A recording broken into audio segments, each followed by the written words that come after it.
हम रोचक समाचारों की प्रस्तुति करें। देश की राष्ट्रपति मुर्मू जी की निष्क्रियता के कारण जनता का एक बड़ा विचित्र निर्णय हुआ। जनता ने अपने आप को 90% जनता ने अपने आप को देश का राष्ट्रपति मानते हुए देश में राष्ट्रपति शासन की घोषणा की। इस नाजी सरकार को बर्खास्त कर दिया और सेना प्रमुख CDS चौहान को देश का केयर टेकर PM घोषित कर दिया। और CGI गवई जी है ना, उनको केयर टेकर PM का न्यायिक एवं विधि सलाहकार भी घोषित कर दिया। अब नाजी सरकार खत्म, कोई किसी प्रकार का कुछ भी नहीं। यहाँ पर जब राष्ट्रपति शासन जनता ने लागू कर दिया है तो मणिपुर में भी अब 6 माह के लिए राष्ट्रपति शासन स्वतः ही लागू हो जाएगा। यह बड़ा महत्वपूर्ण समाचार है। अब क्या राष्ट्रपति शासन का प्रभाव उपराष्ट्रपति चुनाव पर पड़ेगा, इस पर भी जरा सोचने की जरूरत है। अब हमारी राष्ट्रपति मुर्मू जी अब क्या करेगी, ये बड़ा धर्म संकट है। वे भी संकट में फंस गए क्योंकि जनता ने राष्ट्रपति शासन लागू कर दिया। अब तो उनको जनता के निर्णय पर मोहर लगाना जरूरी है। वे इसी वक्त जनता के निर्णय पर मोहर लगाएं, देश में राष्ट्रपति शासन की घोषणा करें। मान लीजिए यदि राष्ट्रपति ने जनता के निर्णय पर मोहर नहीं लगाई तो क्या होगा? ये गुजराती गैंग बड़ी हड़कंप में है। अब तो ये मोदी जी है ना, जिस तरह से धनखड़ जी को गायब किया था, हाउस अरेस्ट किया था, इसी तरह भाजपा के और NDA के सांसदों को भी हाउस अरेस्ट कर रही है। मामला बड़ा विचित्र हो गया। नड्डा की बैठक में NDA के सांसद नहीं आए, इस कारण बैठक को रद्द करना पड़ा। अब मामला और अति रोचक हो गया। मोदी ने 8 तारीख को NDA के सांसदों का जो वोट का निमंत्रण दिया है, उस वोट से भी NDA के सांसद ने भाजपा सांसद दूर जा रहा है, उसका बहिष्कार करना है। मामला अति रोचक हो गया। अब ये हुआ क्या कि अमित शाह अब किस प्रकार का नाटक कर रहे हैं, ये भी सारा उजागर हो गया। जब जनता ने राष्ट्रपति शासन लागू कर दिया है तो राष्ट्रपति को चाहिए कि वो मोहर लगाए, और यदि इसके उपरांत भी यदि राष्ट्रपति जनता के निर्णय पर मोहर नहीं लगाती है ना, तो ये सारी जो उपराष्ट्रपति चुनाव की प्रक्रिया भी जनता को स्वीकारनी होगी, मान्य नहीं होगी। ये भी आप एक स्पष्ट जान लीजिए। अब यहाँ पर हमारे देश का तो विचित्र आलम चल रहा। यहाँ पर क्या हो रहा है, सुप्रीम कोर्ट के जो आदेश आ रहे हैं, निर्णय आ रहे हैं, उनको पलटने के लिए सरकार सक्रिय कदम उठा रही है। अब ये कदम भी नहीं उठा सकेगी, अब ये भी बात हम स्पष्ट कह देते। और जनता ने एक निर्णय दे दिया कि CGI गवई जी जो नवंबर में रिटायरमेंट उनका होना था ना, वे नवंबर में रिटायर नहीं होंगे। उनके कार्यकाल में जनता ने 2 साल की वृद्धि कर दी है। ये भी 90% जनता का निर्णय है। अब आप इसके खिलाफ कोई भी नहीं जा सकता। अब यहाँ पर कितनी ऐतिहासिक झूठ बोल रही है ये गुजराती गैंग। अब सरदार पटेल को भुलाने के लिए क्या क्या नाटक कर रहे हैं। सरदार पटेल का निधन 15 सितंबर 1950 में हुआ था, और अमित शाह क्या कह रहे हैं पता है कि अरे भैया सरदार पटेल 1960 में आकाशवाणी केंद्र पर आए थे। अब वो कौन सी गाड़ी से आए, कौन ड्राइवर था, कैसे आए, और जैसे ही सरदार पटेल 1960 में आ गए थे तो वहाँ आकाशवाणी केंद्र में गए तो उनको किसने पहचाना और किसने दरवाज़ा खोला, किसने दरवाज़ा बंद किया, ये मामला भी बड़ा रोचक हुआ। अमित शाह BA साइंस के स्टूडेंट रहे हैं, इतिहास के स्टूडेंट नहीं रहे, किंतु अपने आप को इतिहास का स्टूडेंट और इतिहासकार बताने में नहीं सक रहे। विकिपीडिया ने और ग्रोक ने सारी पोल खोल दी।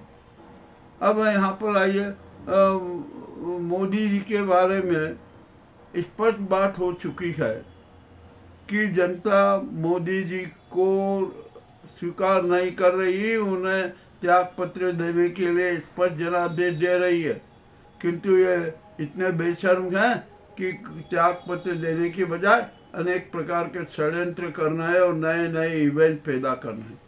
राष्ट्रपति से मिलके भी आप क्या कर लेंगे? जो जनता चाहेगी वही होगा ना। राष्ट्रपति निसंदेह आपके हाथों की कठपुतली, इसका मतलब ये तो नहीं है कि वो देश की जनता की उपेक्षा करेगी, यह हो नहीं सकता। ये आप खुला कट जान लीजिए। और आप देश जनता ने राष्ट्रपति शासन लागू कर दिया कि आपकी सरकार को बर्खास्त कर दिया कि आप इसी वक्त पद से हट जाइए और आराम कीजिए।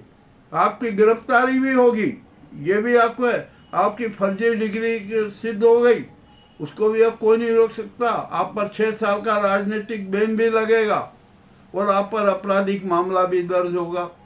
ये भी तय, आपको सुप्रीम कोर्ट ने नोटिस तो दे दिया है, आपको और अमित शाह को कोर्ट की अवमानना का, उसका भी प्रकरण चलेगा। अब ये मोदी जी क्या करेंगे क्या नहीं करेंगे, ये अभी कुछ समझ में नहीं आ रहा। जो भी हो रहा है अच्छा हो रहा है। अब आइए हम यहाँ पर एक बात बताते हैं कि विकिपीडिया ने तो इस अमित शाह की सारी पोल ही खोल दी, ग्रोक ने भी पूरी पोल खोल दी। अब यहाँ पर एक मज़ेदार बात है, जब मोदी जी की डिग्री फर्जी निकली, फर्जी सिद्ध हो गई, तो ये बीजेपी वालों ने एक नया नाटक शुरू किया, गुजराती गैंग ने, कि अरे राहुल गांधी की भी डिग्री फर्जी है।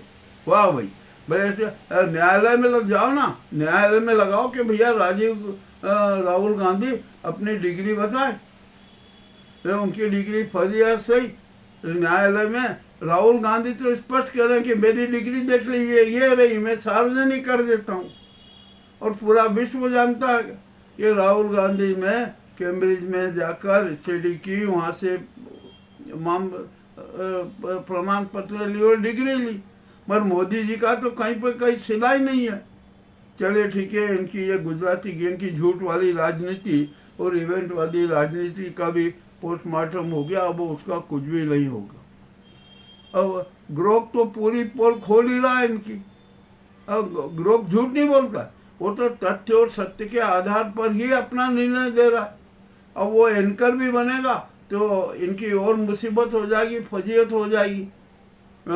देश में जल कहर जारी है, वर्षा का आतंक हुआ है, और एक अभी जो नया तूफान आने वाला है ना, वो तूफान क्या कहर बरपाएगा अभी जानना बहुत कठिन है। खैर ठीक है, मामला है, जो भी होगा जनता तो सहन करेगी, चाहे विनाश हो विकास हो, सब तो जनता को ही सहन करना पड़ेगा। और अब ये मोदी गैंग और जो गुजराती गैंग है ना, इसका तो अंतिम संस्कार हो ही गया। हम तो कहना इसका अंतिम संस्कार हो गया।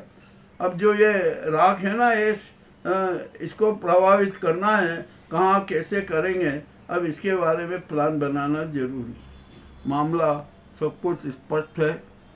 देश की जनता 90% जनता जन क्रांति पर आमादक है।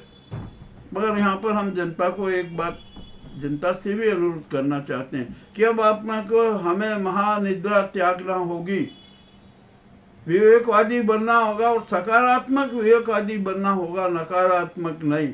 और जो देश के गद्दारों, जयचंदों, शातिर दरिंदों, जयचंदों, देश के हत्यारों, राष्ट्र के हत्यारों, विधान संविधान मानवीय मूल्यों के हत्यारों और न्याय विधा के हत्यारों और सनातन धर्म के हत्यारों को ढूंढ कर पकड़ना होगा और उनका अंतिम संस्कार करना होगा। मोहन भागवत जी से भी हम फिर अनुरोध कर रहे हैं कि अब छोड़ दीजिए आप ये मनोवादी विचारधारा, ये सब 90% जनता के साथ खड़े हो जाइए। और जो ये गुजराती गैंग ने जितने नाटक किए हैं ना, इनका अंतिम संस्कार करने में अपना योगदान दीजिए। उन्हें मुखाग्नि देने में आप भी अपना योगदान दीजिए। ये अब जनता की मांग है। और ये गुजराती गैंग तो संघ को भी अपने उधर में समाना चाह रही है, ये भी तय है। और मोहन भागवत जी, एक बात बहुत स्पष्ट है, 75 साल के हो गए ना, तो आप सबसे पहले त्याग पत्र दे दीजिए, छोड़ दीजिए पद। तो ये मोदी और गुजराती गैंग है ना, ये तो अपने आप कह देगी कि नहीं अब तो हमें हटना ही पड़ेगा। और इनको मार्गदर्शन में भी मत भेजिए, मैं तो कह रहा हूँ इनको मार्गदर्शन में भी भेजने की जरूरत नहीं है। चलिए ठीक है, अब देखते हैं मोहन भागवत जी क्या निर्णय लेते हैं, क्या करते हैं। अब तो इनके खिलाफ सारा विद्रोह है। गडकरी जी के साथ 121 सांसद आ चुके हैं, और इंडिया गठबंधन और भाजपा और संघ के बाकी सांसद देश में लोकप्रिय सरकार का गठन करेंगे।